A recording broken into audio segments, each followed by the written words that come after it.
not any coaching experience before. And I have stated over and over and over again, it's too lazy to sit there and dismiss Chauncey Billups. You guys were all in the middle as the Blazers of a rebuild. Rebuilds stink. They're not fun. And everybody wants somebody to blame because we're not having fun. And sorry, it's just we have to suck it up and eat vegetables right now. So the Thunder certainly did.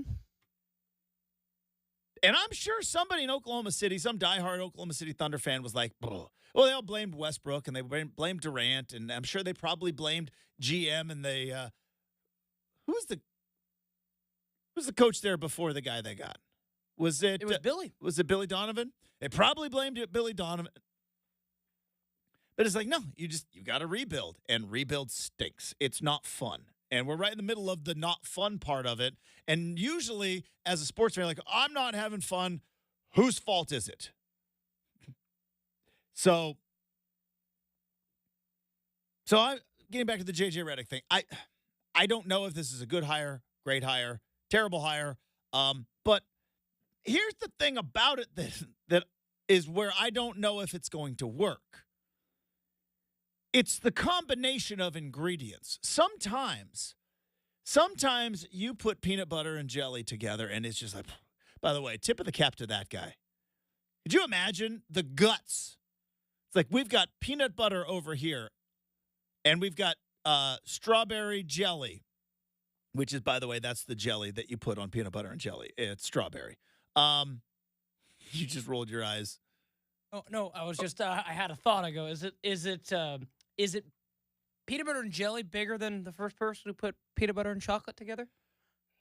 I mean, either or. But I'm just saying, I think peanut butter and jelly is, we don't say peanut butter and chocolate. We say peanut butter cups. And we know that they're coming together with chocolate, peanut butter and jelly, boom, peas and carrots, like Forrest Gump told us. And then there are just certain things that don't go together, right? There are just certain things. I'm sure somebody has tried to put some food combination together in an attempt to try to, I don't know if my wife's listening or not, but nerd blizzards. I don't get them. I don't like them. Blizzard with little nerd pieces in it? The nerd candies with the vanilla ice cream in a blizzard. I think it's a terrible combination. I don't mind nerds as a candy. I certainly like vanilla ice cream. I don't think they go together. It's not, or like they'll put like gummy worms in ice cream, right? I don't think it goes. You like gummy worms? You like ice cream? They don't go together. Not really, but no. I've seen it. Not really. So here's why if you were to ask me to predict, is this JJ Redick thing going to work? Here's why I don't think it's going to work. JJ Redick on his own as a basketball coach, gummy worms. Yep, out of the bag at the movie theater, gummy worms. Makes sense. LeBron James and Bronny and everything, like, we'll see what happens in the next week and a half. But LeBron James, it's kind of ice cream. The LeBron James part of this is where I go, there's no way this can work. There's no way this can work. And while I don't know personally any players for the Lakers, but I've been around enough athletes to understand the athletic mindset. And I got to imagine, even as great as LeBron James is, there's probably enough handful of guys in there, maybe including Anthony Davis, who are just like, you know what, LeBron, I'm tired of you running this show. I'm tired of this. Tired of us acquiescing to you. I'm tired. Like, there has to be. I've seen it in the locker room of the Seattle Seahawks when they were going to Super Bowls, and they're like, oh, Russ, we're done. I can't deal with you. Now, maybe that's a little different in the football locker room, but I bet you there. And now you have a head coach. At some point, JJ Redick's going to have to tell LeBron James no. Do you know what I mean? At some point, Phil Jackson told Jordan and Kobe, more on Jordan in a moment, by the way. Phil Jackson told Jordan and Kobe, and he told them no at one point in time. And it was what they needed to hear. Every great had a coach that came in and said, no. And they needed to hear it. You need to pass the ball. You need to move. Can JJ Redick tell LeBron James no? I don't know. And here's the other part of it. It's perception and reality. I'm going to tell a real quick story. When I was working in Seattle, I know, Justin, I know you worked in Seattle. We had to do a radio show the Monday after they threw the interception to lose the Super Bowl. It was the weirdest day in my entire broadcasting history. Nothing comes close to it. The weirdest day. People were walking around like somebody died. But do you remember all the stuff that came out after that? Why would they not just give the ball to Marshawn Lynch? On first down, they gave the ball to Marshawn Lynch. They did. See, that's the thing you all forget. It was second and goal. Second and goal from the 1. First down, they gave the ball to Marshawn Lynch. Well, the rumor, the scuttlebutt, the legend is that the Seahawks and Pete Carroll did not want Marshawn Lynch to win Super Bowl MVP. They wanted Russ to win MVP. That's why they threw the ball. Now, that's ridiculous if you look at the actual evidence and the facts of the case. Because if they wanted Russ to win MVP in that moment, they don't give the ball to Marshawn Lynch on the 4 on first down. And he gets tackled by a shoelace, and it's now second and goal from the 1. But the problem was, see, Marshawn Lynch believed that. It wasn't true, but they believed it. I don't know if it's true that JJ Redick is going to be a puppet and LeBron James is going to be the puppet master, but if the players on that roster believe that, if they believe that he is just another mouthpiece for Team LeBron and Team Maverick and Team, what is it, Undisputed? Is that his thing? Undivided or Undisputed?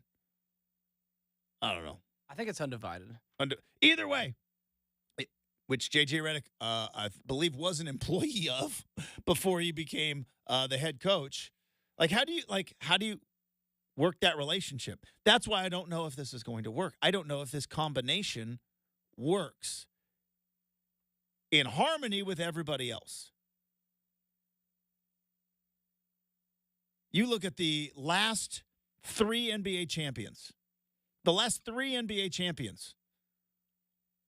What do they all have in common? Everybody knew their roles. We talked about it with the Boston Celtics. Tatum, Brown, White, Horford. Team basketball. The year before that, Jokic. Why is Jokic the MVP? He's a passing big man. Yeah, that's right. He's a superstar who passes the ball. Crazy concept, right? He passes the ball. He makes the right basketball play, which creates a team harmony. The year before that, the Golden State Warriors. And yeah, we always like to trash on the Golden State Warriors because they went out and got Kevin Durant and won those 2 titles. But why did the Golden State Warriors? It wasn't just because Steph was dribbling in to shoot ridiculous. They moved without the ball. They passed. They cut. They set picks for one another. Draymond Green, who is media-wise as selfish as it gets, was a very unselfish basketball player. You can be able to do that with LeBron James? And a guy who was his employee up until yesterday? Now he's the head coach? Boy, oh boy, I don't know if that combination works. Now, we're going to do something that I'm pretty sure I said we're never going to do again. But we're going to go back and revisit it. The LeBron James-Michael Jordan debate is back up, and it is hot in these internet streets. And we're going to dive into it a little bit, and I'm going to take a little history lesson back into 1988. That's next here on 620 Rip City Radio.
All right, we're gonna do this thing. I have gotten my fill. I've gotten my fill of the Jordan LeBron debates, and the reason why we don't do it an awful lot on this show is I have a very Gen X attitude toward this, which is to you LeBron fans, I simply don't care. Tell me all you want. Give me all your stats. Give me all your numbers. Give me all your reasons, and I shall once again return. I don't care. If you notice on social media, and I suggest maybe just dabble a little bit and then get right out of there. The fighting on social media. There's a lot of boomers, and there's a lot of millennials, and there's a lot of Gen Zers. There's not a lot of us, which is the Gen X. And I've seen some stuff on the internet where it's like, how did Gen X get out of this whole generational debate? Because we don't care. We don't care. We're over here. We're just sitting back and we're watching. We're the generation that brought you slacker.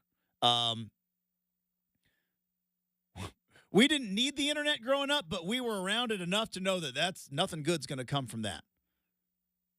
And when it comes down to the Michael Jordan versus LeBron James debate, it is truly a Gen X versus millennial debate. And I do think there is a deeper meaning to this for all those that are in the LeBron James case. I think there's a deeper meaning than just wanting LeBron James to be the greatest basketball player. I think it is wanting your generation to be better than the generation before. Well, we have Michael Jordan and you don't. And there was, Brenden, you are a writer. You write articles for a living when you are not producing this show. The Tom Habistro article that we are about to talk about, which is essentially trying to debunk not just Michael Jordan's 1988 Defensive Player of the Year, and not just and inadvertently supercharging, or actually, maybe not inadvertently, but like purposely supercharging again the LeBron James Michael Jordan debate.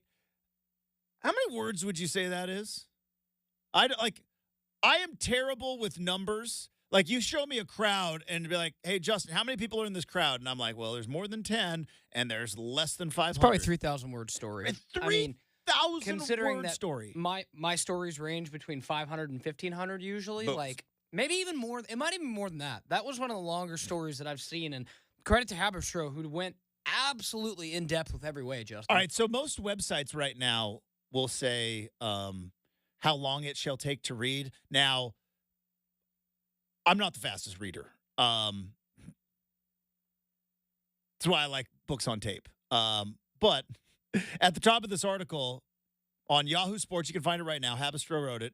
36-minute read is what it said. Now, did I read this whole thing? No.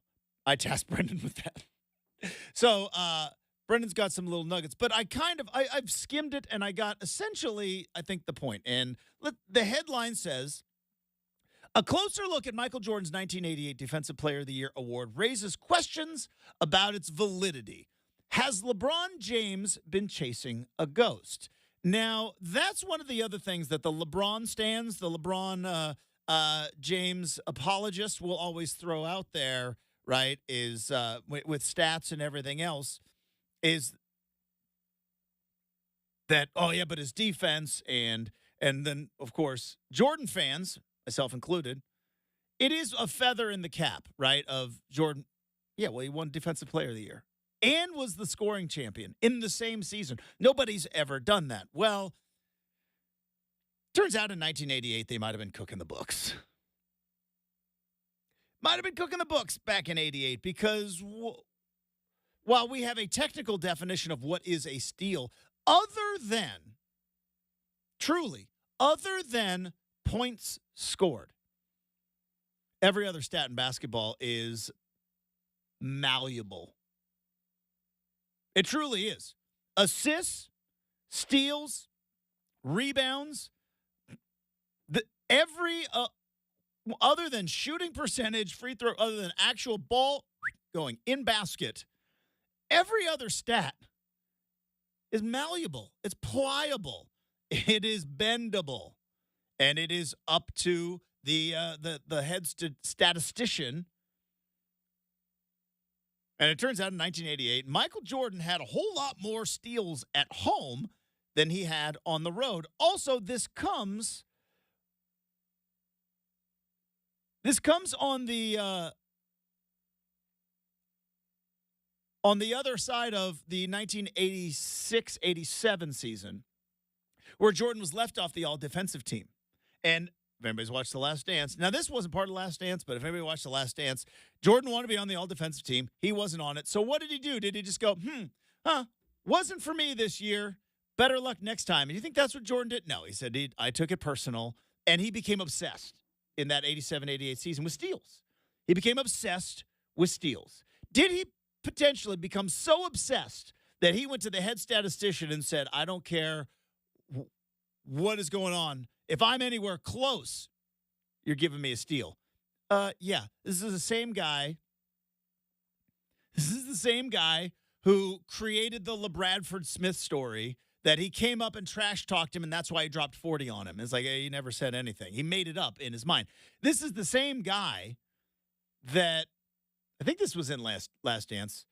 You know how, like, when you, Brenden, when you go to the arena, they'll have, they used to like that dot races, or I know, like at the Mariners, they have like the hydroplane races, and it's a video board, and it's all predetermined. But it's like Oregon State, you'd follow the ice cream. Boom, follow the ice cream. Umpqua too. You're darn right. Yeah, it wasn't Tillamook, man. It was Umpqua. Darn right. Just saying. It's an and observation. It's like, and it's a predetermined video, right? Legend was that Jordan was in shoot around one day, or was in early shooting one day, and they were doing the video, and he found out. It's like, wait. Because they would it was like a racing of the bulls, running of the bulls. And he was like, wait, so bull number 1, number 2, number 3, that's predetermined. You know who's going to win every single night? And the guy was like, yeah, it's a video. He's like, here's $100. Tell me who wins. And then he bet his own teammates in the middle of the game $1,000 to win. Because he knew. He predetermined. He cheated. Didn't care. It was about winning. So, yes. But when I saw this whole debate, I had a couple of thoughts. First thought was, do the LeBron James, and again, the only reason why I bring up LeBron, is Habistra, and I know that writers don't write their own headlines, especially at that level. So maybe this is an overzealous headline writer looking to get clicks. Got it. Worked for me. I clicked on it. But the headline is, has LeBron James been chasing a ghost? And the insinuation is that because LeBron James has never been Defensive Player of the Year, that's why Jordan is undoubtedly the greatest of all time. And I'm here to tell you, as a Gen Xer and as a Michael Jordan fan, no, we don't care. Take it away. You think we're going to change our minds? Do you think this is it? Do you think this is the one stat that, like, yep, you got us? This whole time when I was thinking Jordan and his marketing and winning 6 championships and 6 finals MVPs and the flu game and Brian Russell's shot and everything else. No. It was the 88 Defensive Player of the Year. That's what it was. No, take it away. We don't care. Now, maybe LeBron and the LeBronettes care, but I'm just here to speak for the Michael Jordan generation. We don't care. Come with me with all your stats. You can, because here's what I know. I remember sports in the 80s. I remember sports in the 90s. They were cooking the books forever. They're cooking the books is an NBA tradition. And I know they mentioned it a couple of times in this article. Go back and look at John Stockton's assist numbers. All-time assist leader. And I'm pretty sure it's not even close for anybody in who has been playing since. no record is truly unbreakable. That one's pretty close. I don't know if in today's NBA anybody is going to be running point guard the way that because point guards shoot too much.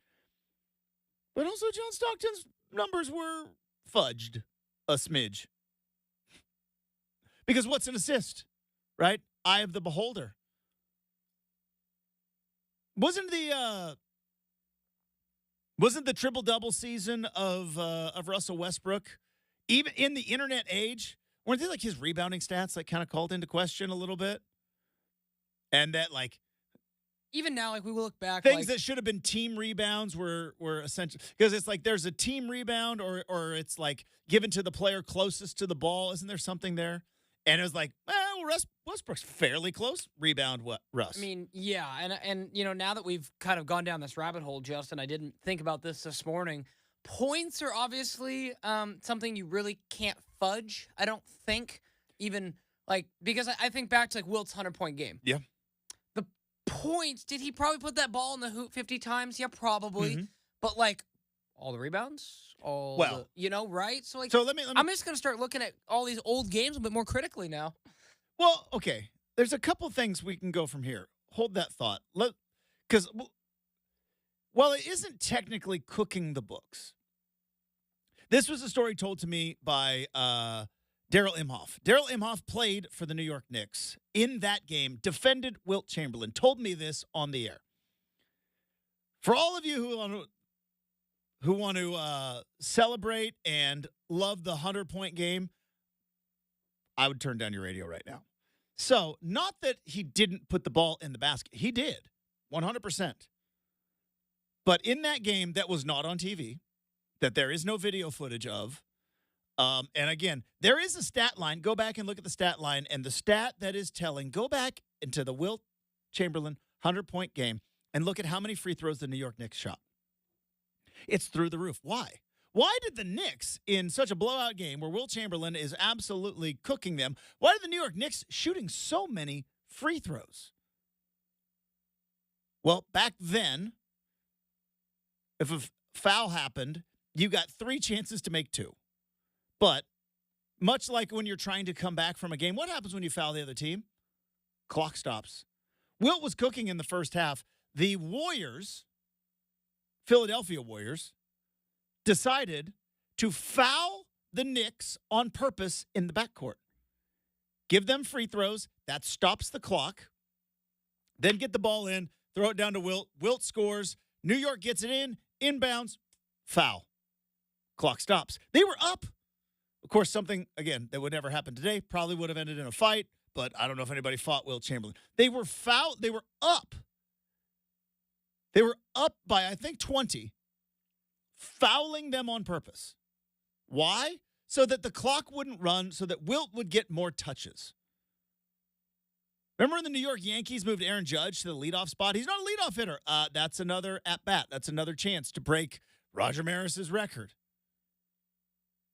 See what I'm saying? We cook the stats all the time. Now, I'm not saying that Wilt didn't score 100 points, but in the spirit of he played a basketball game and was just on fire, and he is the only guy to have a 100-point game. Like, no, they were fouling New York on purpose. In the 60s, the Lakers and the Celtics both accused the other statistician of cooking the books for Chamberlain and Russell's rebounding stats, which is what you kind of – didn't Wilt, like, average – didn't he have, like, a 50-rebound game? And it was like, yeah. And then the Boston Celtics were like, they were cooking the books. 55 boards in a game for Wilt. 55 in a game. It's pretty insane when you think about it now. Where's Habistro going back and look at that game? Right? I know data from the 60s. I think it was 55. A long time ago. So there's that, and then there's this part of it, which is, do we really want to know? Honestly, do we really want to know? One of the things that does bother me about the internet and having Google in your pocket, like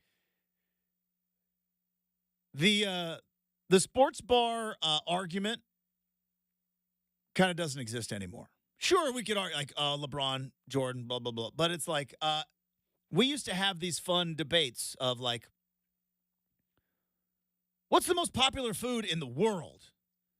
And it would be back and forth. And it's like, oh, no. You get on our phone. It's Rice. That's it. Argument over. Everybody's probably got that friend. Brenden, do you have a friend in your friend group who's like, you're sitting there and you're talking about something, and then they're like, oh, nope, I Googled it. Here's what the answer is. And it's like, well, we were having a conversation. Sometimes that's me. Sometimes it's you. Yeah. Understood. Yeah, I'll be honest. It's kind of your job, too. It is. I ask you to Google things multiple times Dispatch a day. me to Google things quite often. So it is you. I'm Yeah. not saying it's fair. well, it's what we do, though, right? Something comes up in the world, I Google it. Do we really want to know? Like, does it really matter that, Jordan's stats were a little bit cooked back in 1988? Does it really matter that John Stockton's assists were cooked when he was at Utah versus when he was at or when he was on the road? And I'm going to go back to what I said at the very beginning of this this whole segment. Okay, kids. You're not kids anymore. You're adults now. Okay, LeBron fans, here's the deal. We don't care. And it's what drives millennials nuts about the Gen Xers. Man, we don't care. Oh, what about this? You see this number? Yeah. Don't care. Well, what about the Shirley? I was like, don't care and don't call me Shirley. That's a reference to a movie that Gen Xers love. Shout out to The Naked Gun. Starring who? Leslie Nielsen who starred in that movie. Sorry. And Every time you mention it, I just have to mention it. Priscilla Presley. And who else? Who else was in Naked Gun? Certainly not a former athlete. Yeah. Wait. Reggie Jackson. We're having some fun here on a Friday. Reggie Jackson played himself in that movie. Clearly the only athlete to be talked about in that movie, right? Yeah, that's it. No one else. Reggie Jackson. He played for no the one Angels. else. No other athlete. Is it worth a watch? I've never watched it. I don't know if you would find it as funny as I did. Okay, fair now, enough. I was like, let's do that. Google it. What year did that come out? I want to say it was like 89. The Naked Gun. I want to say it was like 89. 88. 88. There I you knew go. it was right there. You got to remember, I was 9 years old. Oh, and they're making a reboot, Justin. It's coming out next summer. Oh, oh man. What are we doing? Yep, they're making a reboot this summer, or next summer, 2025. Starring Liam Neeson. Liam Neeson is going to be Frank Drebin of Police Squad? Yep. I'm trying to see if there's anybody else. That's kind of it. Liam Neeson leads the way. I don't know if I'll watch that or not, but we'll see. Also, I've been Googled. The Don't Call Me Shirley was from the movie Airplane, not from Naked Gun. Screwed that one up too. See, we went down this rabbit hole for no reason. But Airplane Justin. also another funny movie. But that one was. I watched that probably when I shouldn't have been watching it. Okay. Airplane though, very funny, hilarious. Don't know if I should have been watching it. Don't Call Me Shirley. Then there's a scene where it hits the fan, and it's very funny. So, just so everybody knows, you can throw all the LeBron James stats and numbers and everything else. It's probably what is the most annoying thing about all of us from the 80s and the 90s, which is we have the trump card, which is you weren't there, you didn't know. Yeah, okay, stats, great. 6-0 in the finals. You weren't there, you didn't know. And there's no way for me to explain it to you. And if you want to take away Jordan's Defensive Player of the Year 1988, fine, here, have it. We don't care. Still the best.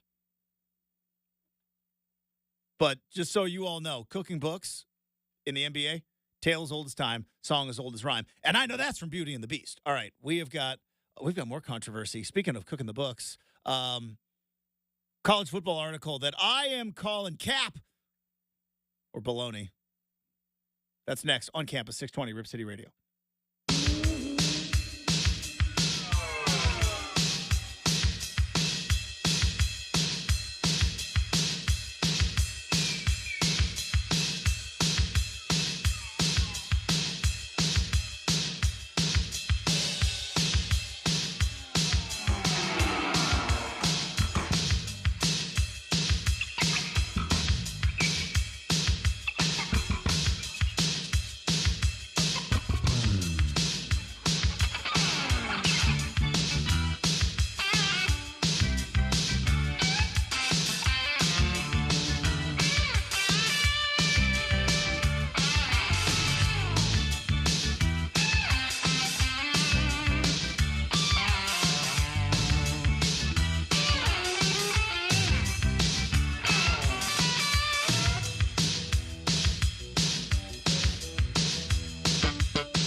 All right, on yesterday's show, I had to officially call baloney on something. And, I don't like to officially call baloney on a lot of things. I don't want to overuse it. And I also am too old to start saying cap. But every once in a while, something pops up and you go like, well, I'm pretty sure that's not true. So I saw a tweet that came out. When was this? When was this post? This was 2 days ago. 2 days ago. This is the College Football Report, which I believe is an aggregator. But they got 83,000 followers. It does not appear to be a parody account, which I checked, by the way. And they listed the price of beer at every college football stadium in 2023 and maybe what to expect heading into 2024. So we shall discuss, because there's one thing on here I'm calling baloney. I'm calling baloney. But first, let's go on campus.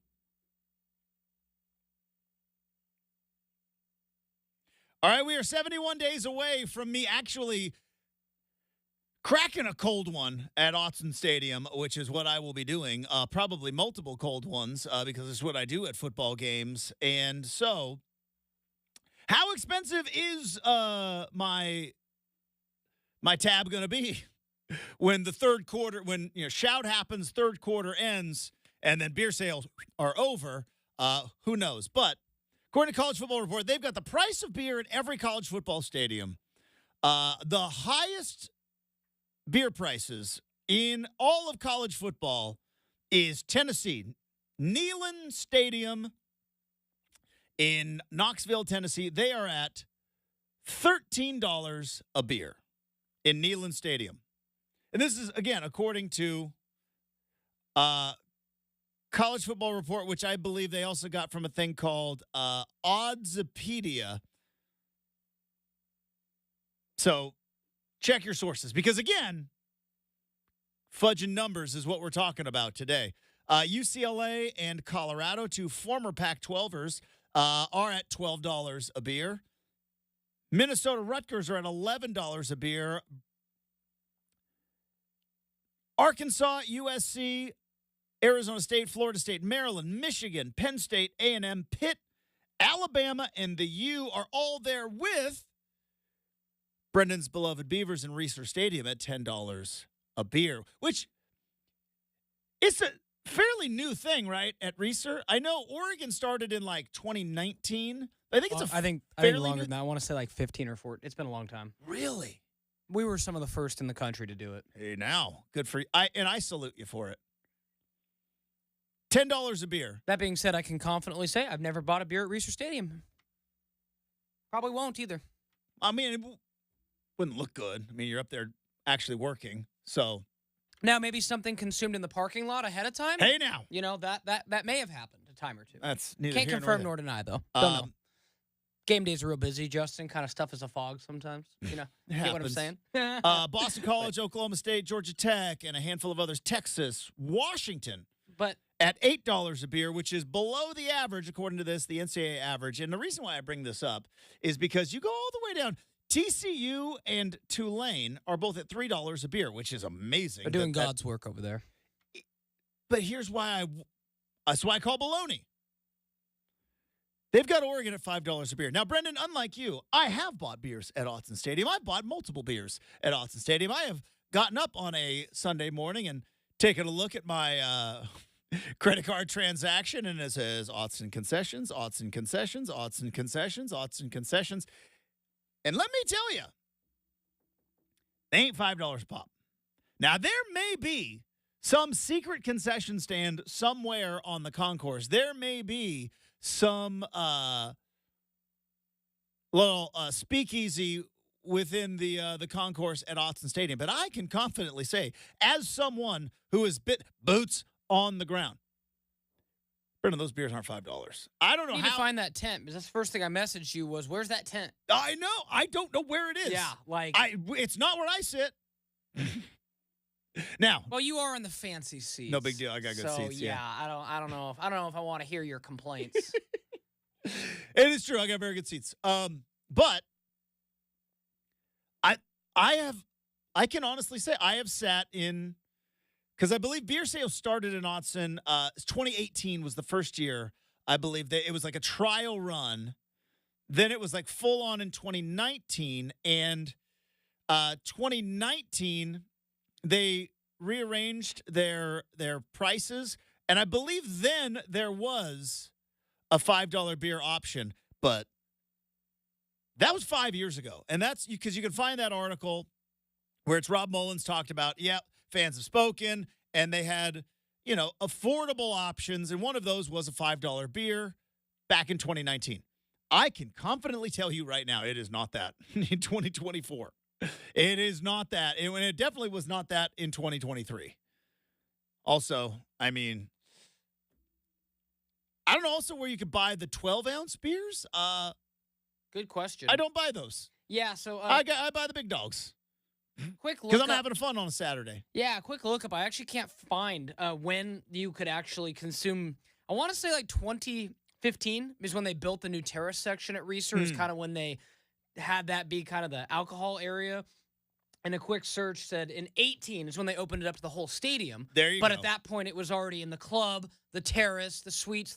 So Beaver's been selling brews for a while now, Justin. I want to say over a decade you've been able to get a beer at some part of Reeser. So at Autzen, you used to be able to get beers inside the Mashofsky Center because the Mashofsky Center, they would open it up, and that was and to get in there, you had to have your ticket scanned, right? So you were kind of in the stadium, but you weren't in your seats. So you could get a beer at the Mashofsky Center. That had been going on for a long, long time, but it wasn't until 2018 and then fully on a trial run and then fully in 2019 where they did, full-on beers at the concession stand. But I'll tell you right now, they ain't $5. So yeah, that seems a little odd to me. But maybe Justin, maybe you just haven't found the tent, dude. Maybe it's just like shall that be my goal? When Oregon's up by about 40 against Idaho in week 1, should that be my goal? Is to walk around? I don't think so. I mean, just be like the Duck fan asking questions. Hey guys, I heard about the $5 beers. Where are they? And they'd probably go, "You are crazy." And I'll tell you right now, there's probably going to be a good number of Ohio State fans coming out to Autzen Stadium on October the 12th, True. and they are going to be so. If they saw this, they are going to be so upset. Oh yeah, so mad. They're like, "Oh, sweet, let's go to Oregon. Let's see the West Coast, right? Because they're from Ohio." But if they let's pay a lot of money for tickets. Yeah. Have you seen those prices, by the way? And let's get these $5 beers going. And they're like, whoa. That ain't $5. And I'll tell you right now, it's not $5. I double down. If it's true, Justin, TCU and Tulane are doing God's work. That's all I'll say. Like $3 beers, man, I'd be at every Tulane game. It's got to be like 8 ounces. Details, Justin. All right, coming up, we got hour number 2. We got a make or miss. We have got a hot take Friday. All sorts of fun stuff on the way next. 620 Rip City Radio.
It is 7 a.m. on a Friday morning. Justin Myers with you. The Lakers have hired JJ Redick to be their next coach. They've signed him to a 4-year, $8 million per year deal to be their next head coach. Now, next up, will the Lakers be drafting Bronny James coming up in the NBA draft, which is less than a week away? Trade season, though, is kicked off as Oklahoma City has shipped Josh Giddey to the Bulls for Alex Caruso. Look out, ladies of Chicago. Giddey is coming to your town. What? It's the first thing everybody thinks of when you hear Josh Giddey. Free agent guard Malik Monk is back to the Kings for a 4-year, $78 million deal. Monk was runner-up for Sixth Man of the Year this past season. Kurt Helin, friend of the program from NBC Sports, is going to be joining us in hour number 3. But hour 2, oh boy, we start right now at 620 Rip City Radio.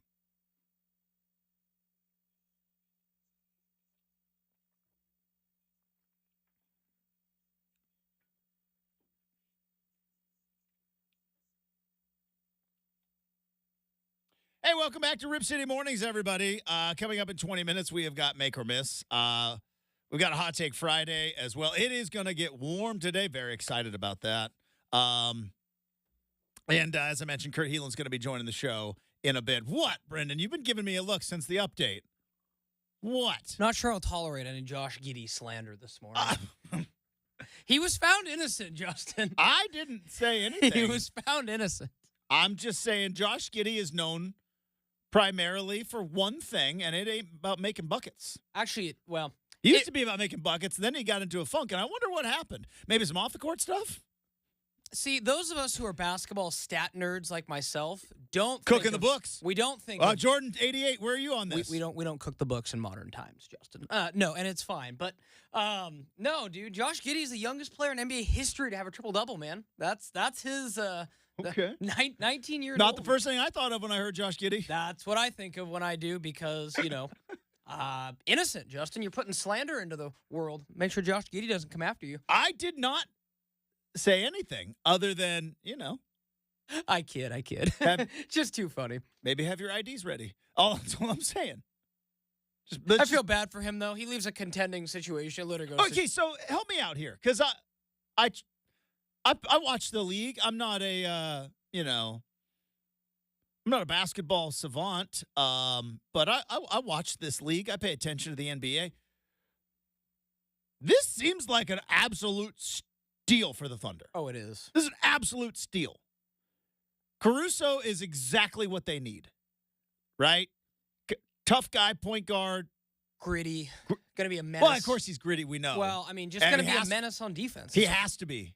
He's a gym rat, probably a coach's kid. He has to be. Good hustle guy. Good glue guy. Glue guy. We could go on and on. He's a glue guy. We could go on and on. Now, save me this. Great presence in the locker room. I did see that Woj yesterday was like, Oklahoma City is comparing this to when Andre Iguodala arrived for the Warriors. I was like, whoa. And that was from pump the brakes a little bit. Right. I was like, okay. If he's a good player, but if Alex Caruso is the difference between the Thunder being a contender or not, well, maybe I undervalued Mr. Caruso a little bit.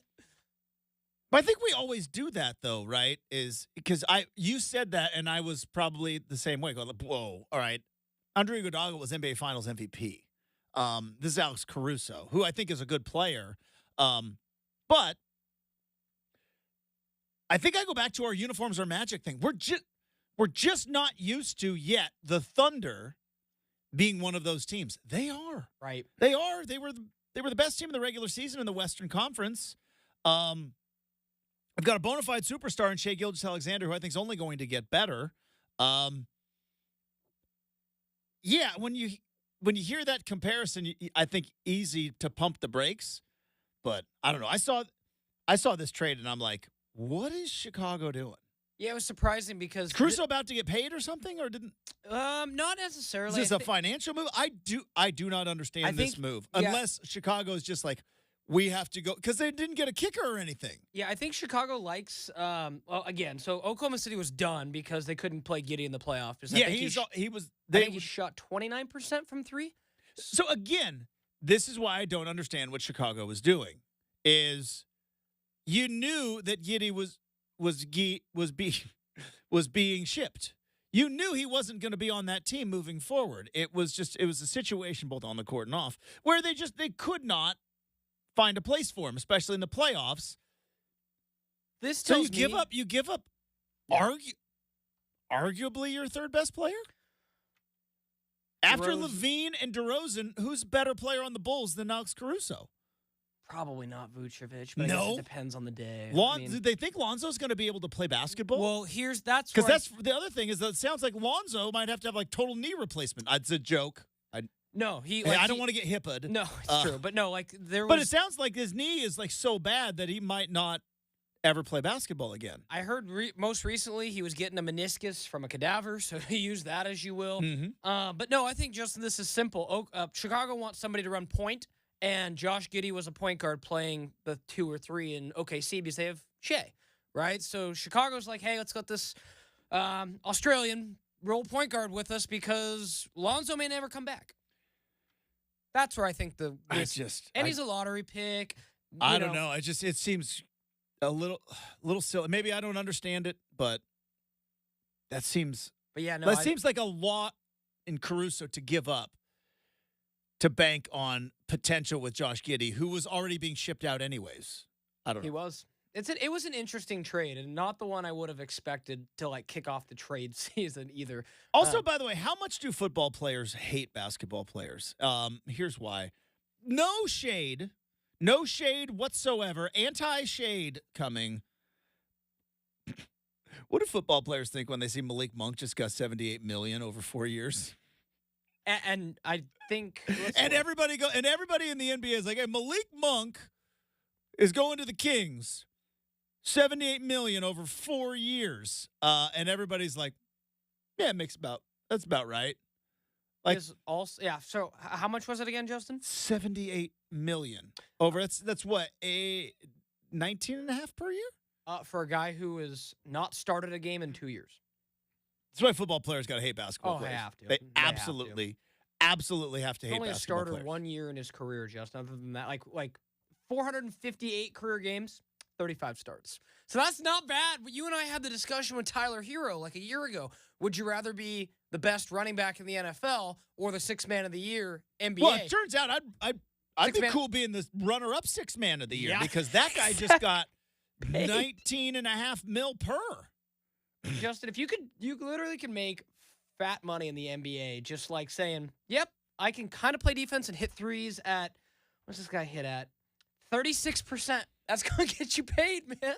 I want to talk about this real quick because I was flipping around TV last night, and they had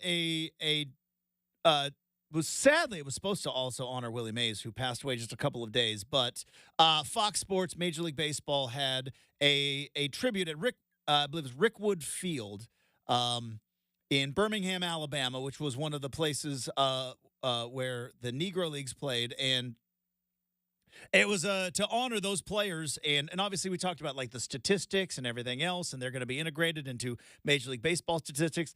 And then I'm watching the pregame show on Fox, and I thought, and again, this is speaking for me and my generation.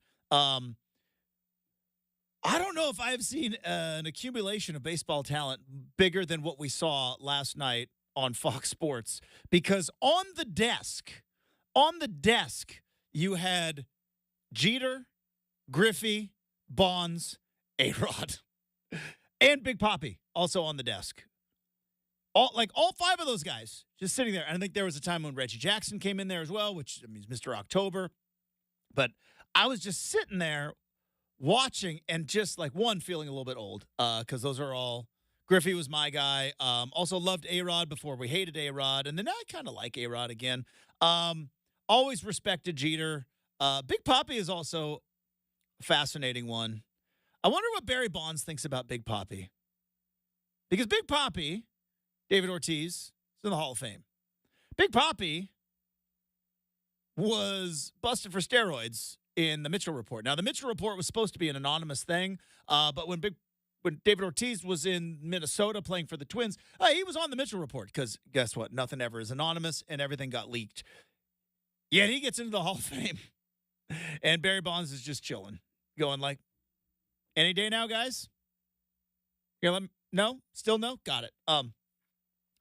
But there was, now that Willie Mays has passed, and I saw these debates online, like, now the argument when Willie Mays was alive was that Willie Mays was the best living baseball player of all time. Well, now that Willie Mays has passed, the argument kind of, because there is no more Mays, no more Mantle, no more DiMaggio, right? You think about like all of those Ted Williams and all those all-time greats. Mays was the kind of the last living survivor of that. Hank Aaron, the last living survivor of that golden era, great era of baseball.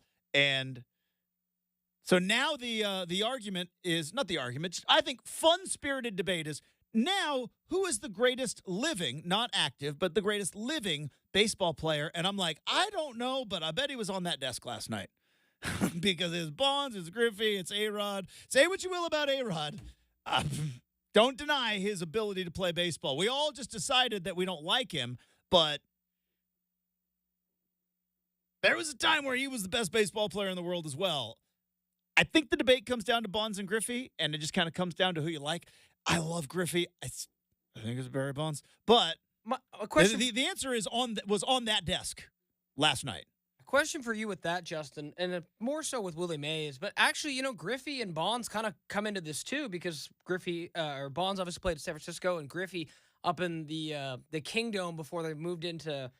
He got a couple years in Safeco? He did. He was not happy about it. Right. So they built a pitcher's park. Yeah, so my question with Safeco all that was known as the house that Griffey built. Yeah. But then he got in and took a couple of swings and was like, why did you build a pitcher's park? Yeah. I hit home runs. So my question is, how much differently would we look at these guys? Because one of the things I've seen all week is, Willie Mays playing at Candlestick. Got robbed of a lot of statistics. Yep. Barry Bonds still holds the record. Probably got robbed of a few, too. Not too many, though, because he played in Pittsburgh for a good chunk of his career. Fair. And then in those record-breaking years, he was playing at, I don't know what it's called now, but back then it was Pac Bell Stadium and then AT&T Park. Oh, did they move into the new? Yeah. Oh, okay. And okay. Got it. And the reason one, it's awesome. It is. But two, is because Bonds was a lefty and he hit baseballs into the cove. Right. So I was just curious. Part of I don't know if that's exactly why, but it's fun baseball lore that, like, you got Barry Bonds. He's a lefty.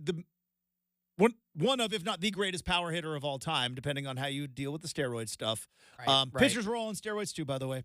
I'm just saying, like, imagine if a guy like Ohtani just, like, hated Dodger Stadium, right? It's like, well, that was Griffey and Safeco. Right? So we don't see that as much anymore, or players maybe don't complain about it, or stadium's gotten better. Well, I don't think they build pitchers' parks anymore. I think they realized home runs bring in lots and lots of money. More people want to see home runs. A lot of people want to see home runs. Not too many people want to watch 2-1 ball games. I love the beauty of a 2-1 ball game, but I like home runs too. All right, coming up next, we have got Make or Miss here on 620 Rip City Radio.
All right, 1 hour from now, we have got Kurt Helin back on the big show. Oh, pumped to talk to Kurt Helin about multiple things with the NBA, the Blazers, the draft, food competition shows, all sorts of fun stuff with Kurt Helin coming up in 1 hour. 1 hour from now. It's also a Hot Take Friday as well. It's going to be a hot day outside. Make sure you hydrate.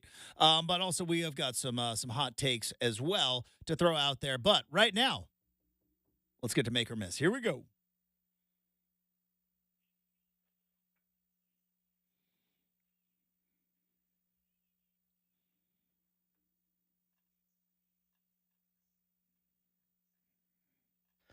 All right, firing up make or miss here on a Friday. Bryson DeChambeau needs another major win outside of the U.S. Open to reach the next level. I mean, well, I guess what's the level he's at right now? He's a two-time U.S. Open champion.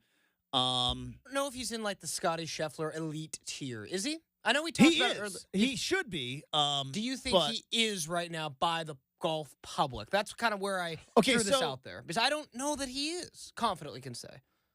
So there's the golf public and then there's the sports public, right? And we do this with kind of every sport. I think like the NFL is kind of the one sport that is across the board, right? And it's why Roger Goodell makes a good $1 jillion is because when we go like, hey, does average Joe fan know how good Jason Tatum is? What we're saying is, do football fans know? Do you know what I mean? Do NFL fans know? When I say that, like, do average Joe? Because in football, or excuse me, in basketball and in baseball and in golf, right, there are the diehards. They are in media, we call them the P1s. They are going to be paying attention no matter what. I think if you are a golf diehard, I think you've got Bryson up there. Here's the problem, though. There is one big albatross around the neck of the comparing of elite status in the golf world, and that is LIV. Can the golf public put anybody in LIV on the same level as the best player in the PGA? That's the question. That I don't know because to go back to your original question, which I'm going to say make, which we never say on Make or Miss. We started off this 3 years ago by doing that, and now we just don't. It's almost more symbolic than anything else with the fun music. But regardless, I'm going to say, yeah, that's a make because there is no other way for him to be at elite level status because he plays on LIV, right? He can't win like Scotty Scheffler, like won like 4 of 5 tour events. Like he can't do that because he doesn't play in them. Well, and here's another thing, not necessarily just the reality of the situation. Quick, something that popped up on my radar yesterday. Apparently, Justin, if you're on LIV, you can't compete in the Olympics. So Bryson, yeah, they screwed that one up. That's a big miss. Yep, Bryson really wanted to compete in the Olympics, and right now, whatever Olympic, it's OWGR, must be the official Olympic, whatever. Mm-hmm. They do not recognize LIV golf events. So right now, that's why it's Scotty, Schauffele, Wyndham Clark, and Colin Morikawa that will be representing the U.S. And now I could see 3 of those guys. And listen, Wyndham Clark played at Oregon. He's a transfer, but claim him. Played at Oregon. It is so funny with the transfer, like what we claim. And Christian Gonzalez, hey, he's ours. I played 3 years at Colorado, though. Neither here nor there. If you look at what Wyndham Clark has been doing, especially even in the majors, and look what Bryson DeChambeau is doing, DeChambeau should be on the team. But how important is like the Olympic gold medal in golf? Do you know what I mean? I'm sure to the golfers, and I would imagine as a golfer, it's got to be awesome because a gold medal, sure. Other than like, other than a green jacket, the Wanamaker Trophy, which is the PGA, the U.S. Open Trophy, which Bryson took around Broadway on Nashville. or excuse me, in Nashville on Broadway. Have you seen that clip? He's just running down Broadway in Nashville with the U.S. Open trophy. He's been on the trophy tour, man. I love it. Or the Claret Jug. Other than the Claret Jug, U.S. Open trophy, Wanamaker trophy, or the green jacket. Is there a cooler thing in golf than to have a gold medal? It's got to be pretty. It's like what we had this conversation. Play Ryder Cup. I would say, if you were to ask a golfer, cool. would you rather win the Ryder Cup or win a gold medal? Probably Ryder Cup. Okay. Oh, see, I think so. That's for a golfer, that's I think a good Ryder Cup. question. It could be slightly the Ryder Cup, but I think very much like how 3 years ago, since we played in 2021.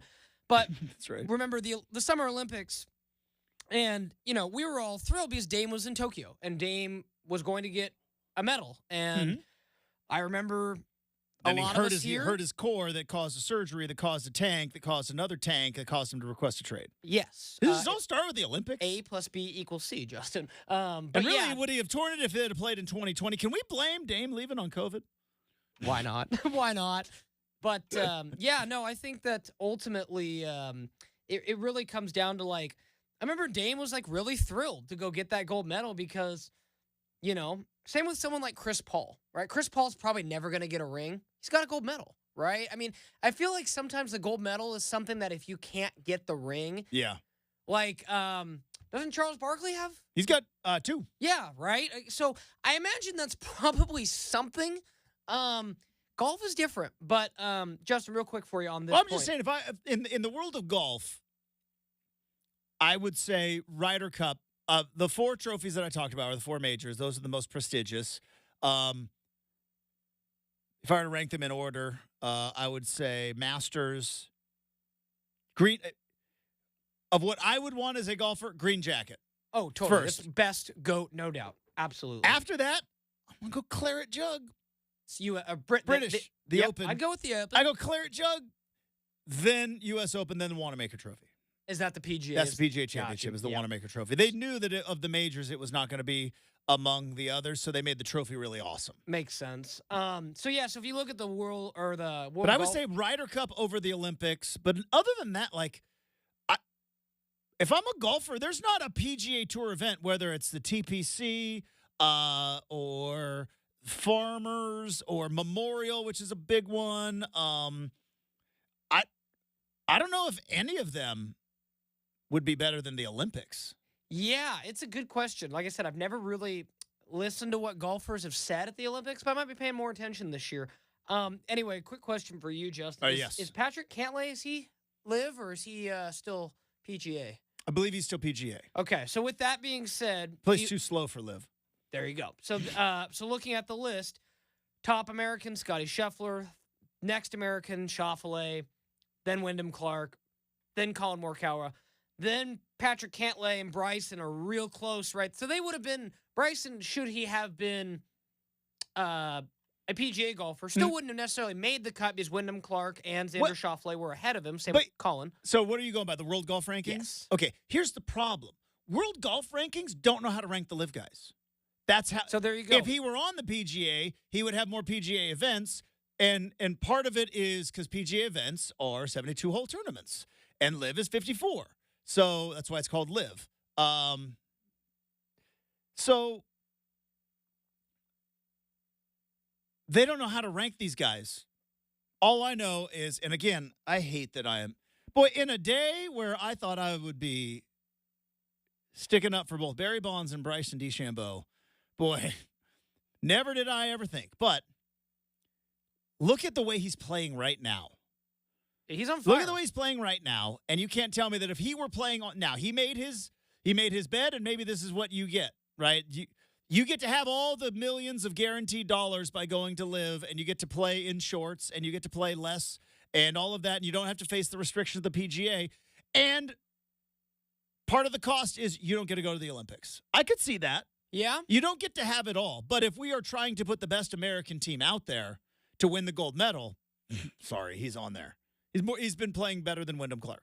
For sure. And to that point, I don't know if you saw also he was on Jimmy Fallon, brought the trophy on Fallon, and Fallon was touching it and everything. Yeah. He's literally been on the victory tour. It is literally like whatever team tonight is going to win the Stanley Cup, get Is absolutely... he doing too much? What? Is he doing too much? I know he's on this whole I am a nice guy now. I'm sorry for being a D-bag earlier. Is he overdoing it?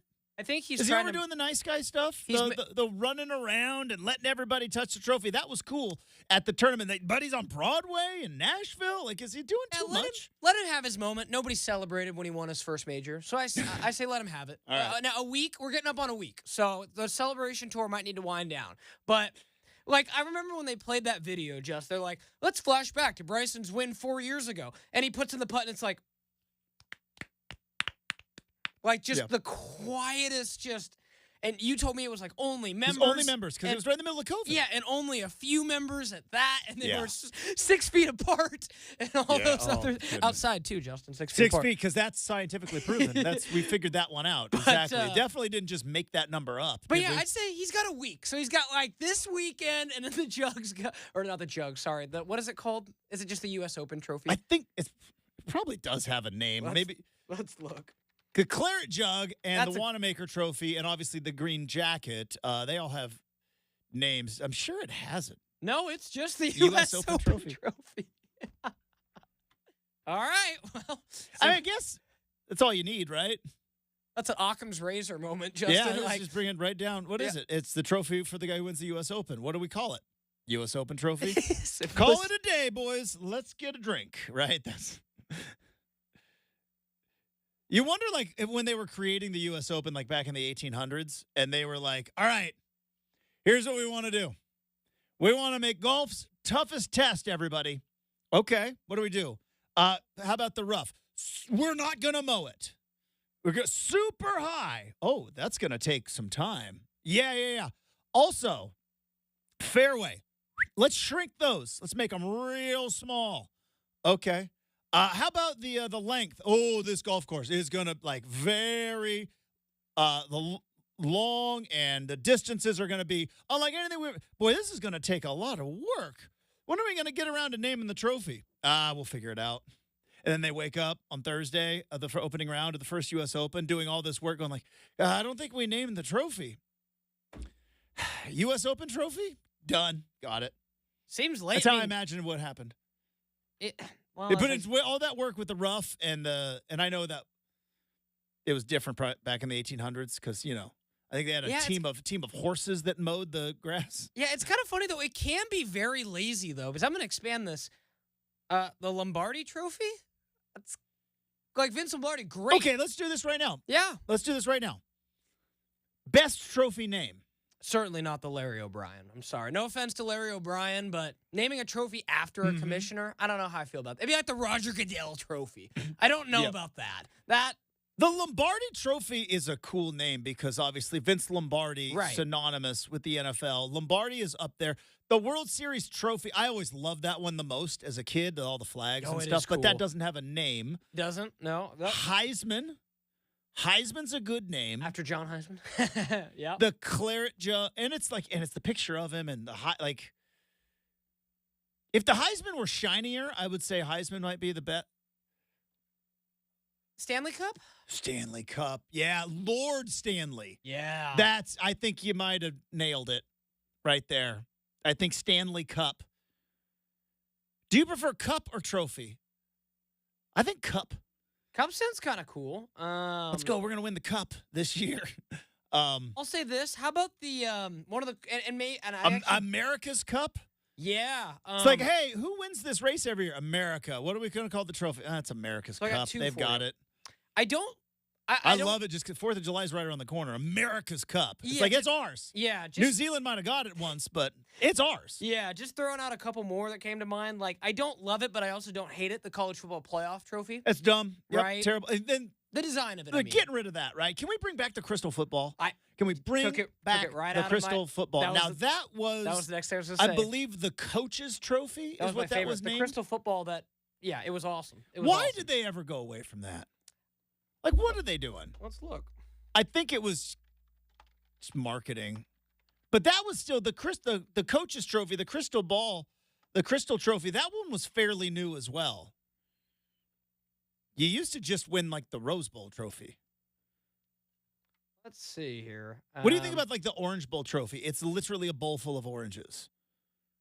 That was a little bit lazy. I see. So they still give them out, Justin, but because it's still the coaches poll, they don't deliver it on the field. They just send it to the team. So Right. so it's still being made. They just don't raise So it. it is in Michigan. Yes. They have one right Yes, now. They do. It's 8 pounds of crystal valued at about $50,000. So not bad. But yeah, so each year, that's what they basically say is when the college football playoff came in, they said, it's our trophy now at the championship. Mhm. Y'all, It's a terrible trophy. It's a terrible mean, trophy. I've taken a picture with it, actually. I feel All like. right, hot take. Yeah. Hot take Friday's coming up in a couple of minutes. Yeah. Hot take. No new trophy is a good trophy.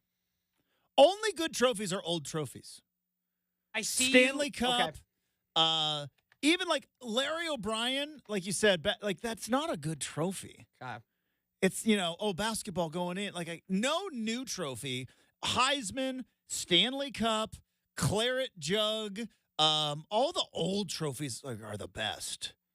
No new trophies. Okay, hold that thought, Justin. I would like you to. Except the crystal football thing. That let's one's see kind of cool. here.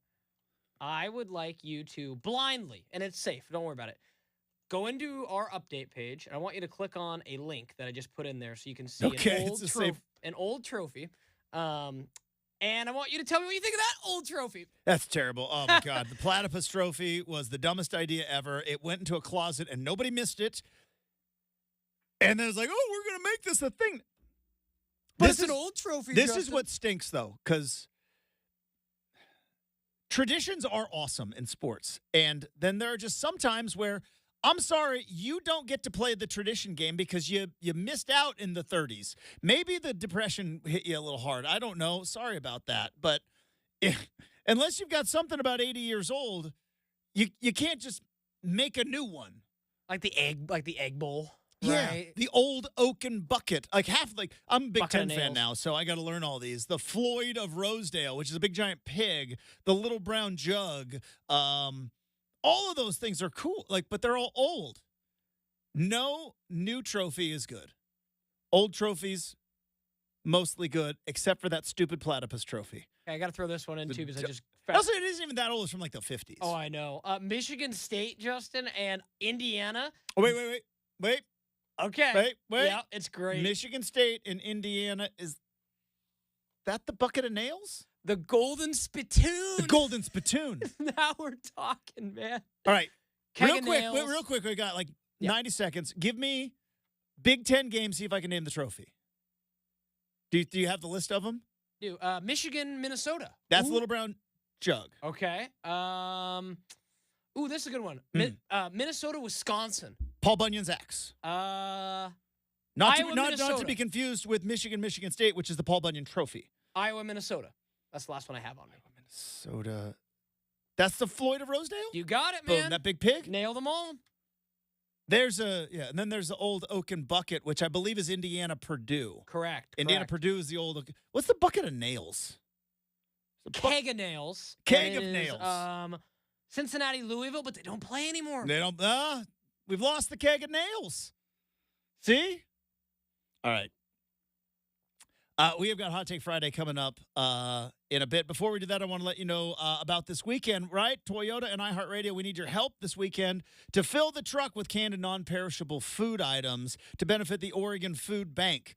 Bring your donations and look for the specially marked Toyota Tundra at 2 different Fred Meyer locations tomorrow, June the 22nd, from noon to 2 at Northwest Kings Boulevard in Corvallis. Pick up some local boys while you're down there, but donate some food first at the Fred Meyer in Corvallis, and then on Sunday, also from noon to 2, Wheeler Boulevard here in Wheeler Street, in Northeast Portland. While you're there, enter to win a trip for 2 to the iHeartRadio Music Festival in fabulous Las Vegas, Nevada. Visit the events page at ripcityradio.com for a complete list of dates and locations, and join us at Fred Meyer as we fill the truck for the Oregon Food Bank. Hot Take Friday coming up next, 620 Rip City Radio.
All right, what was it? Was yesterday the longest day of the year? I think it was yesterday, or it was either yesterday or the day before. Either way, It was yesterday. we are now officially in summer. So on our traditional Friday hot takes, which is passionate arguments about stuff that is not all that important, I thought we would maybe throw a little twist on it. I just decided this 30 seconds ago. Could have informed Brenden. But you know what? It's fun to see if we can all think on our toes. Because we are now officially into summer. Special summertime version of Hot Take Friday. Here we go.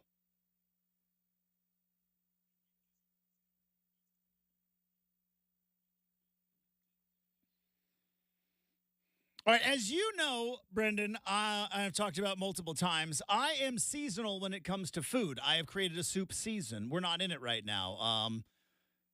But I am seasonal when it comes to food. I believe, and based off of feel, that, sushi is a warm weather food, not a cold weather food. Thai food is a cold weather food, not a warm weather food. Chili is in soup season.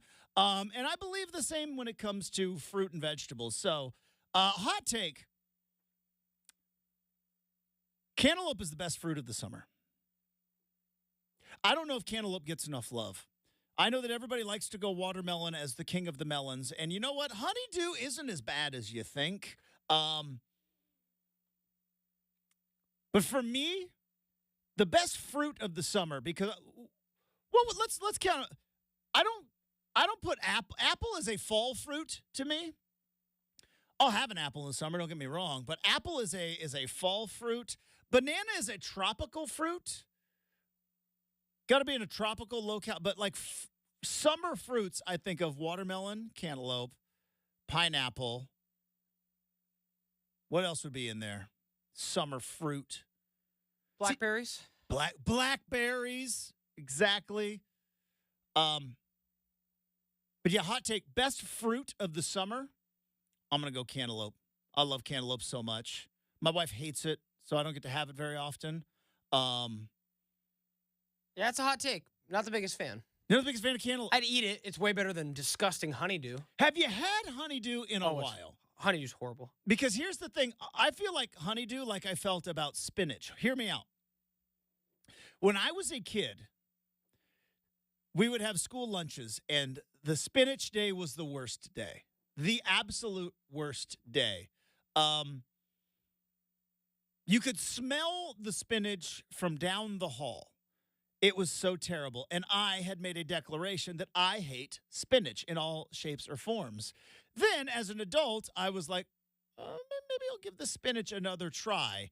And, yeah, like a spinach wrap. And you have, like, baby spinach. And even cooked in a little bit. And, like, it's not too shabby.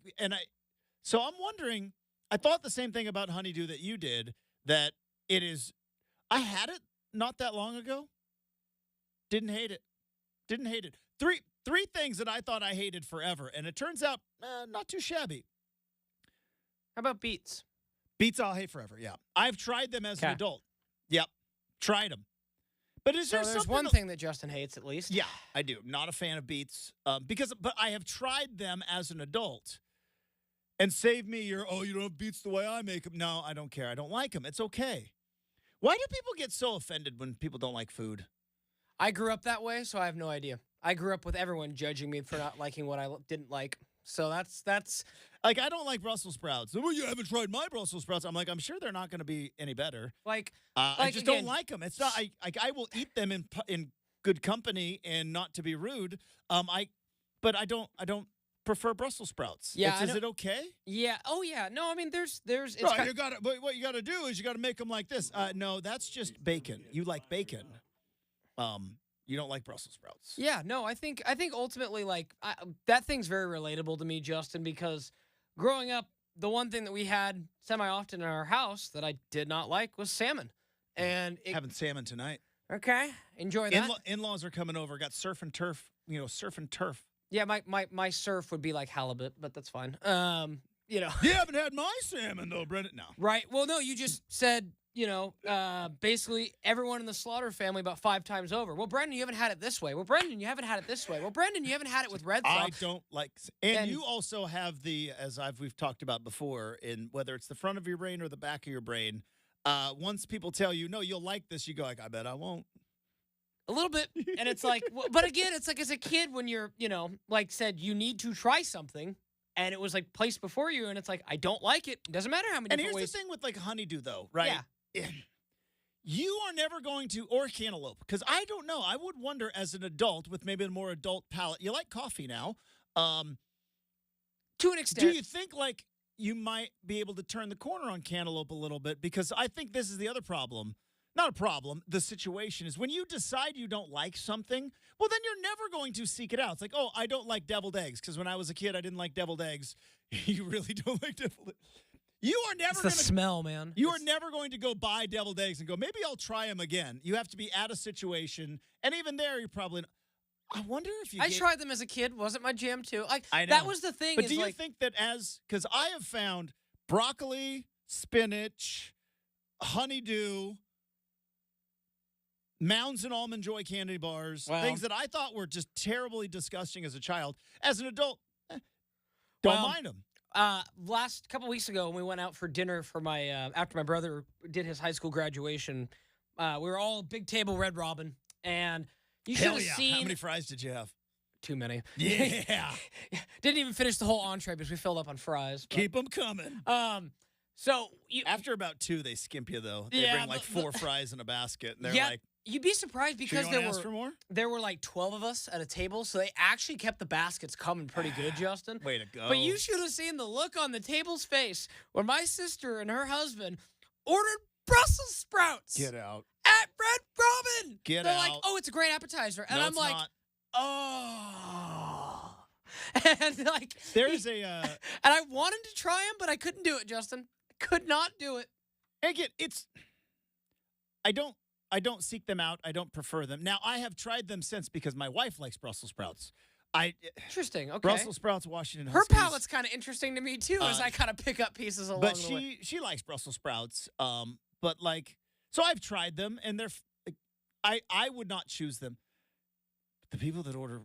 And again, so you I have not met your, I'm sure, lovely sister. I hope to meet her on a flight one day. I know, right? I've not met your lovely sister. I've not yet met anyone in your family. I feel like I'm part of the Slaughter family, but I haven't met anybody. But is Alicia, is that her name? Alyssa. Alyssa? Yeah. Close, yep. Not in a group of 12 are you ordering the Brussels sprouts. Like, you know the smell that comes along with that. All that being said, maybe let's try some cantaloupe this weekend. I can get into that. Or at least maybe a honeydew. Nah, I like cantaloupe. It's just honeydew we got to work on. I love cantaloupe in the summer so much. I'm so pumped. All right, I am pumped for hour number 3. That's coming next, 620 Rip City Radio.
It is 8 a.m. on a Friday morning. Justin Myers with you.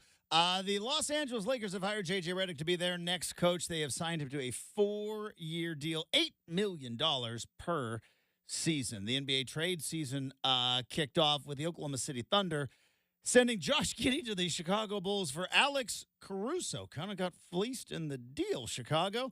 And free agent guard Malik Monk is back to the Sacramento Kings on a 4-year, $78 million deal. He was runner-up for Sixth Man of the Year this past season. Friend of the program from NBC Sports, who covers the NBA, Kurt Helin's on the show in 20 minutes. We've got an RCM mailbag. And hour number 3, boy, it starts right now on 620 Rip City Radio.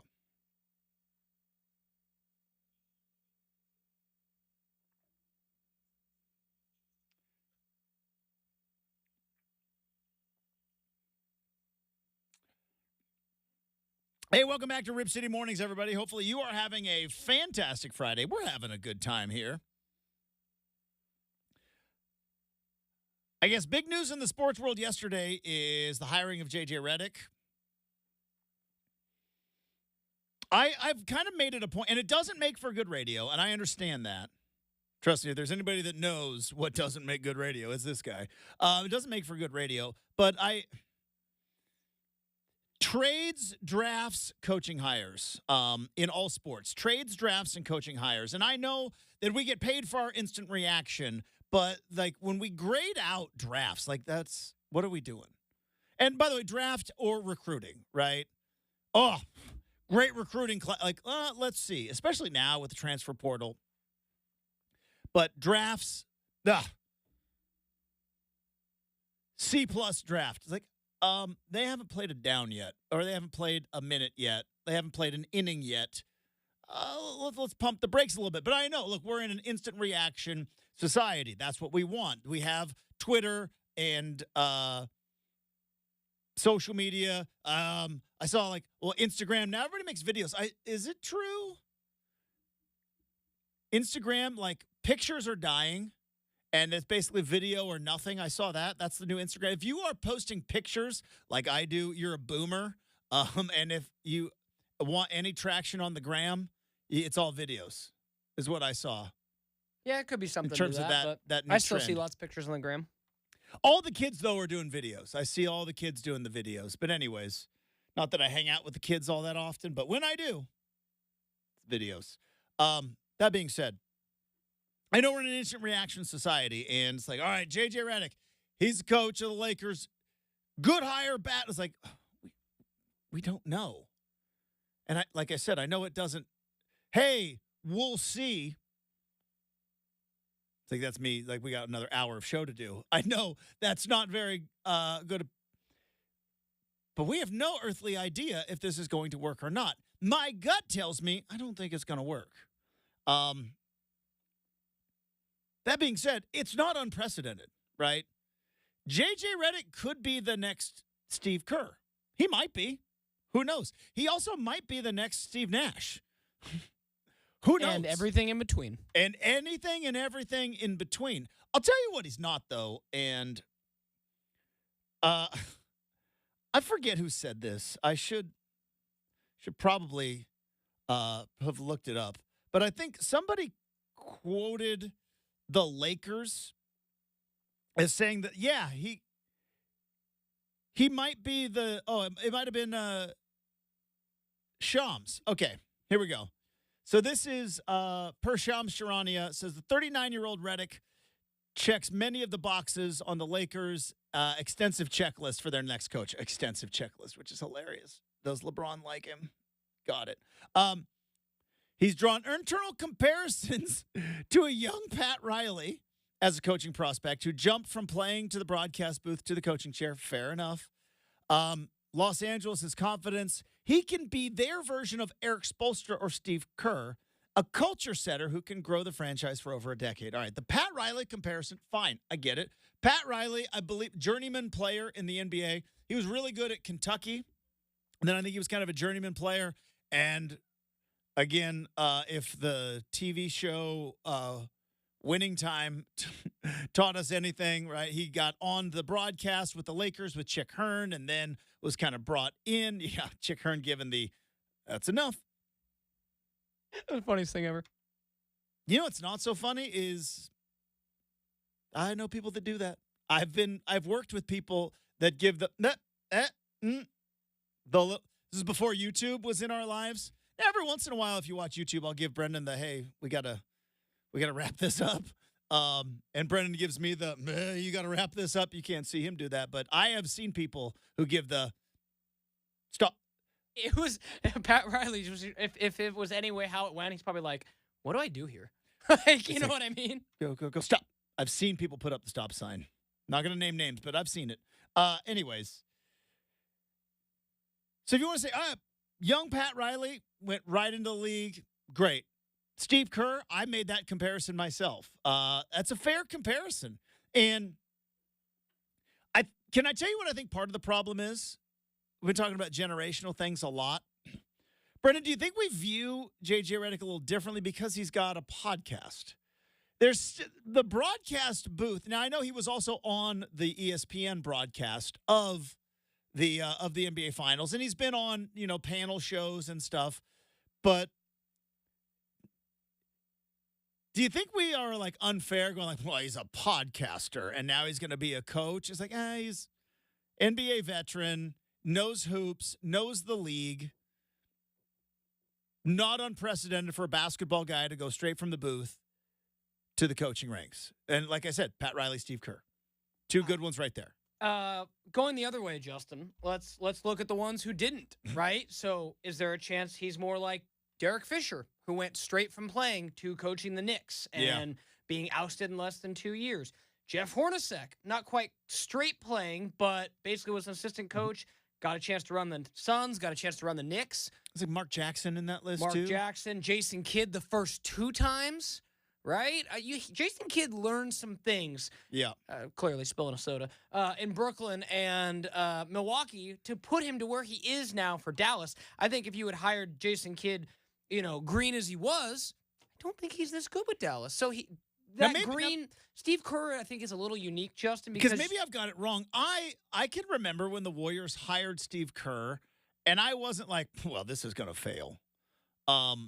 Is it because, like, L.A. has kind of been a bit of a soap opera? I think it's mostly because everybody knew what Steve Kerr had. We had no idea who Draymond Green really was. We didn't really know anyone beyond that, but it was like, oh, wow, those 2 offensive guards down there in Golden State, Steph and Clay. Yeah, but nobody looked at that roster and thought 4-time champion. No, not at all.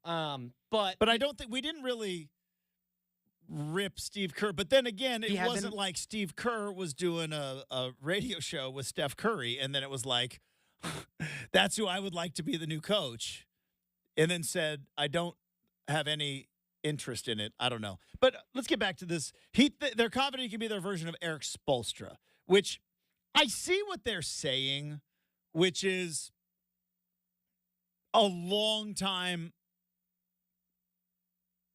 coach. Other than Popovich, I believe Spoelstra is the longest tenured coach in the NBA, correct? Other than Popovich? It goes Popovich, Spoelstra, then Kerr? Yes. So I get what they're trying to, but like, that's where the comparisons start and end is, oh, you want to hire a coach that's going to be around for a while. Well, don't everybody? The comparisons are not anywhere close. Spoelstra was he a walk-on at Portland as a player, and then started in the video room with the Blazers, and then bounced around the league doing, scouting, advanced scouting, video work. He had a scholarship piece. UP. My apologies. Yeah, UP. Yeah. Let's go Pilots. Go get him. But he wasn't like JJ Redick, who was a high school All-American who played at Duke. 9 points, 4 rebounds a game. So better than Bronny. It is. Okay, folks, Eric Spoelstra put up better numbers at, again, WCC back then. But still, shout out Spoelstra. Still a good league, okay? Shout out a Spoelstra. good league. Hey, you don't got to tell me. Does he go to Jesuit? Did. Jesuit Crusader? He was. And again, nobody, like, he was, I remember learning this recently. He wore number 30 in high school, Justin. Why? Favorite NBA player was Terry Porter. So the guy, dude, we all love Terry Porter. Guy had a lot of Blazer love, man. It's a shame that never worked out. He's got a pretty good deal at Miami, though. I think he's doing okay for himself. But he's, and again, I said this, there is no equation to hiring a coach. There isn't one. If there was, everyone would then just go about it. There is no blueprint. Coaches in all, like the two coaches in the finals probably had two very unique ways to getting their job. Joe Mazzulla, if there is no Ime Udoka scandal, Mazzulla is an assistant or the head coach of the Utah Jazz. Bingo. And Jason Kidd failed twice and then got in. There is no exact way to hire a coach. So I do think it is premature to just be like, wow, this is going to be, there's no way this might work. If you feet to the fire, I would say I don't think this is going to work. And I think more importantly, let me ask you this. With the way the Lakers are currently constructed, is there any coach in the league, including Spoelstra or Steve Kerr, that could come in and go, you know what, I think this is going to work? I don't think so. I think this is a roster construction problem. This is a Anthony Davis is hurt all the time problem. This is a LeBron James is getting older but doesn't want to admit it problem. And a team that is so scared of rebuilding because they are the almighty Lakers. I don't know if there's a coach in the league that the Lakers could have went out and got where you go, I think this one's going to work, including Steve Kerr or Eric Spoelstra. Yeah, not a championship. Could have better, now granted. So that's what I'm saying with this. I get why people are poo-pooing this a little bit. I think it's more of a Laker thing than a JJ Redick thing. Sure. But also it's very tough to get over. A lot of coaches grinded it out as assistants for decades, and you did a podcast with LeBron. Yeah, that one's tough to get over. No, I think you're right, and I think that in this particular case, Justin, no, I think a better coach. You remember you saw that famous clip where Darvin Ham, didn't really know how to draw up a play. His rotations were not great. Could a better coach have gotten them around further? And then LeBron grabs the whiteboard. Possibly. But I look at the roster. Go trade a bunch of guys and picks for Donovan Mitchell, along with Anthony Davis and LeBron, and then all of a sudden you maybe got a championship team. But just Davis, LeBron, a bunch of role players, I don't see it. In the West, nonetheless. I don't see it either. We'll see. Maybe we're all going to look like a big bunch of doofuses when it's all said and done. Coming up next, Kurt Helin's going to join the show. Excited to talk to him, not only about JJ Redick, Blazers in the draft. What's going on in Detroit? And is Chauncey Billups in the mix there as well? So we'll talk to Kurt Helin coming up. Before we get to that, Ticket Tuesday, the winning streak is staying alive here on Rip City Radio. Exclusive tickets to the Hillsboro Hops all season long. Listen to Rip City Drive each and every Tuesday afternoon for your chance to win, or just get your Hops tickets now at hillsborohops.com. Kurt Helin next, 620 Rip City Radio.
Yeah, one of the many things I do love about the NBA is the Celtics haven't even had their parade yet.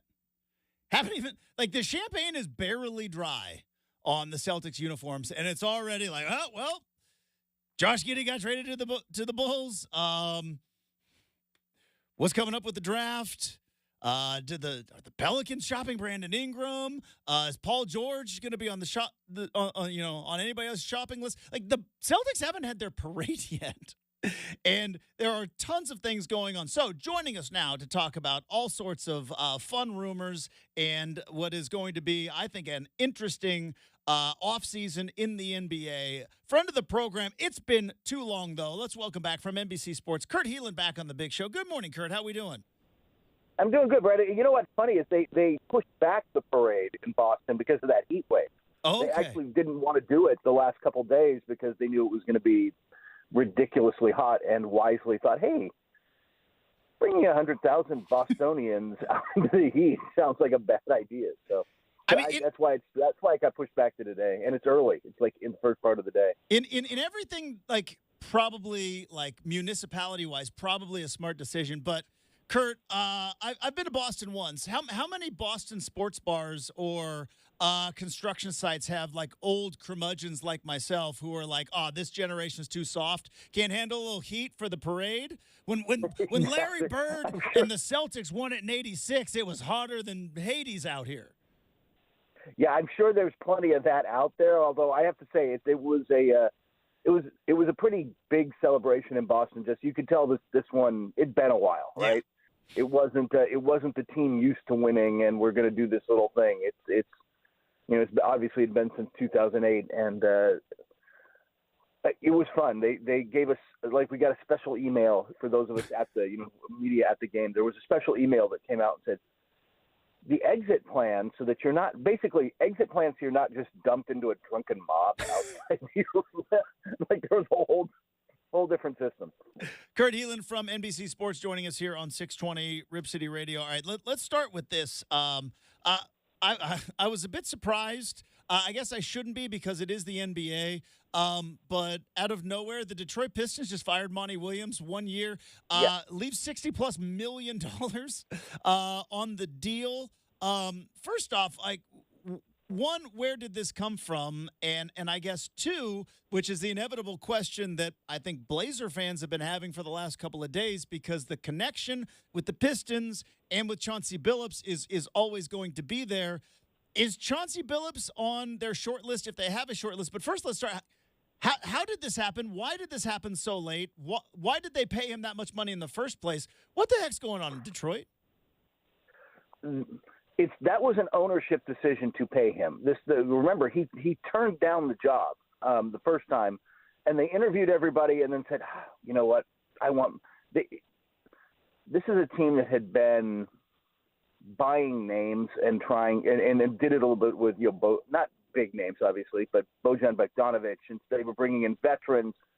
There were all these kind of short-term thinking things.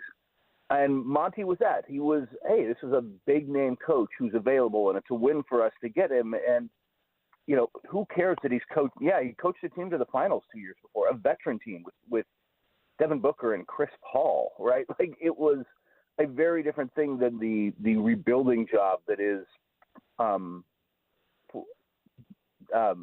Detroit. Ownership finally realized the error of their ways, brings in Trajan Langdon to rebuild this thing. I'm still surprised. I'm still surprised he got fired with that much money on the table. I mean, people are like, man, the Lakers should jump at this. I'm like, that guy just got paid $67 million to not coach a team. You think he wants to jump into that mess? Yeah. Like, he's not going, he's going to be sipping Mai Tais on a beach for a couple of years and then decide what he wants to do. So, and that brings to the next part of this, which is, and we've had these discussions here in Portland, Kurt, because it's an interesting situation with the Blazers and Chauncey Billups. It's been 3 years, and two of them were tanking. One last year was a rebuilding, and there is no track record before. I don't say this in a mean-spirited way. It's just inevitable. It's been 3 years, and we don't know if Chauncey Billups is a good NBA coach or not. because he's been asked to lose on purpose for 2 years, and then had an incredibly young team that was oft injured, and also don't think if they much cared about winning last year either as an organization. So it's a weird spot that kind of Blazer fans are in with the relationship with Chauncey Billups, right? Lot of losses, but can't really put that on him. But the first thing I thought of when I saw Pistons are firing Monty Williams is Chauncey Billups in their sights. Have you heard anything about that? I have not heard that. The name everybody came up with was the guy available is Borrego. Remember that Trajan Langdon came out of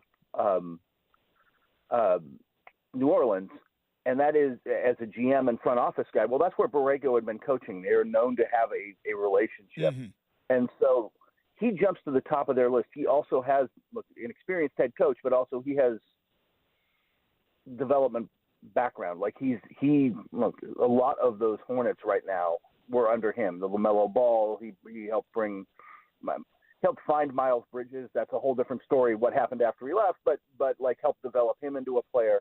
So there's some thought there that this is a good offensive mind who's developed players in the past. And on that level, it certainly fits better than Monty Williams.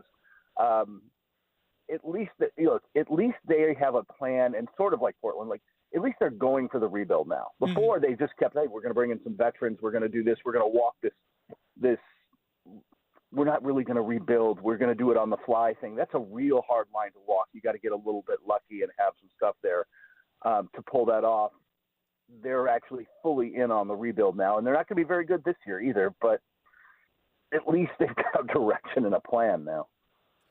Kurt Helin, NBA writer for NBC Sports, joining us here on 620 Rip City Radio. All right, Kurt, everybody says this is a bad draft. And I don't know, because I'll be honest, I watch college basketball on the West Coast, and I watch March Madness, and I don't watch European League, and I don't watch the G League. But everybody says this is going to be a bad draft. The Blazers are sitting there at 7-14. I saw there were some rumblings that maybe potentially they were talking about moving up to the number 3 spot.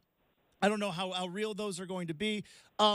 Is this, in fact, as bad of a draft, Kurt, as the people said, or has this mostly been a narrative because it's a draft full of guys we don't know? No, it's not a good draft. It's not a good draft at the top, in the sense that there's not forget a generational guy like Wembanyama. Like, there's not a Karl Anthony Towns. There's not an Anthony Edwards. There's not a Paolo Banchero. There's not a guy that good in this draft, right? But I keep going back to, and I think a lot of people do, like, somebody's going to come out of this. Like, you go back to 2013, that's the draft where Anthony Bennett goes number 1. The best player in the top 5 was number 2, Victor Oladipo, and then it's like Alex Len, and I think Zeller was up in the top 5, if I remember right, Cody. Like, it's not like, you look at the top 5, you're like, oh, what a draft. And you scroll down, you're like, oh, C.J. McCollum at 10, Giannis Antetokounmpo at 14, Rudy Gobert at 27.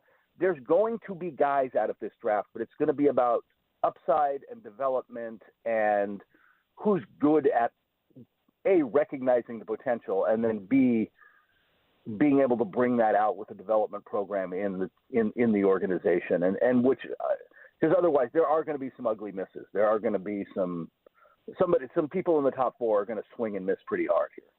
Kurt, and I'm curious because we're going into this offseason. We joked after the Celtics won the championship that, I mean, I don't know if the Blazers get like a gift, but maybe like a gift basket from the Celtics, because if Dame doesn't request a trade, that deal isn't done to Milwaukee, then Drew Holiday doesn't end up in Boston. And so I think, like, it's their Blazer fingerprints kind of all over this championship for the Celtics. So I thought, like, maybe the Blazers would at least get a gift basket. But one of those assets was Malcolm Brogdon.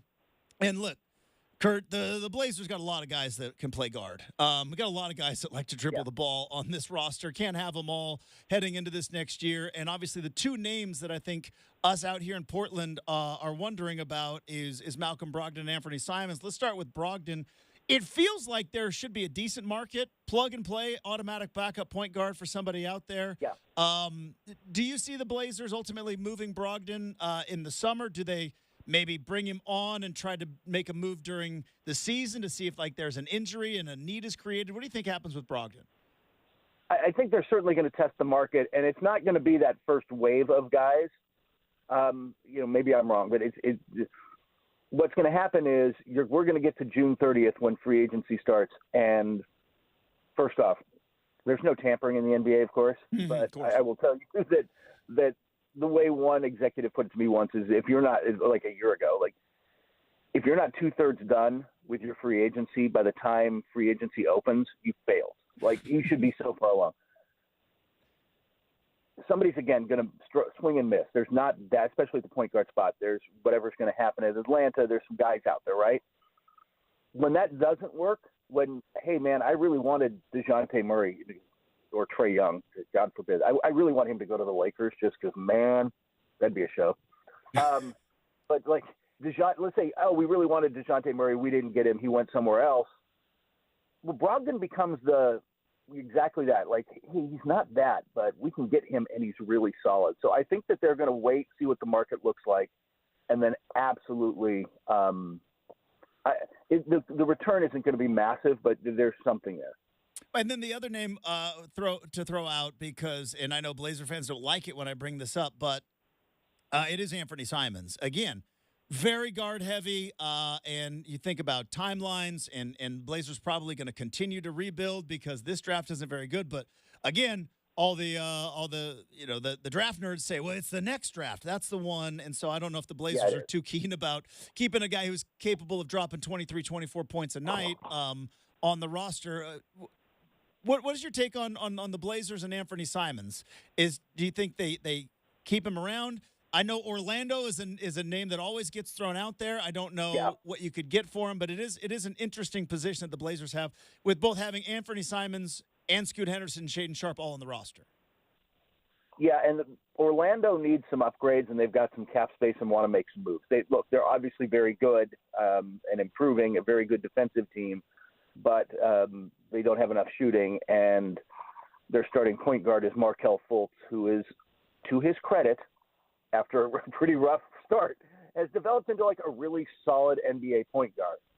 But he's more Brogdon-ish in that in an ideal situation, he's your number two, not the guy out there, at the start. So, yeah, I think they would absolutely have interest in Anthony Simons. And if you're willing to suffer as an organization for another year, and I don't, this is the kind of thing that has to be discussed with ownership on down.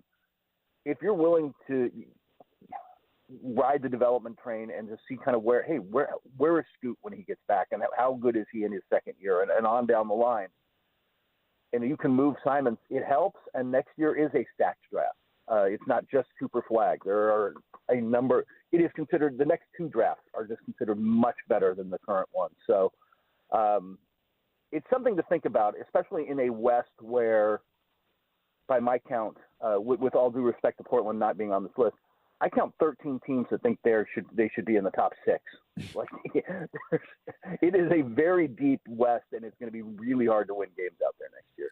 Kurt Helin, NBA writer for NBC Sports, joining us on 620 Rip City Radio. All right, Kurt, we made it 13 minutes into this segment without talking about the Lakers and JJ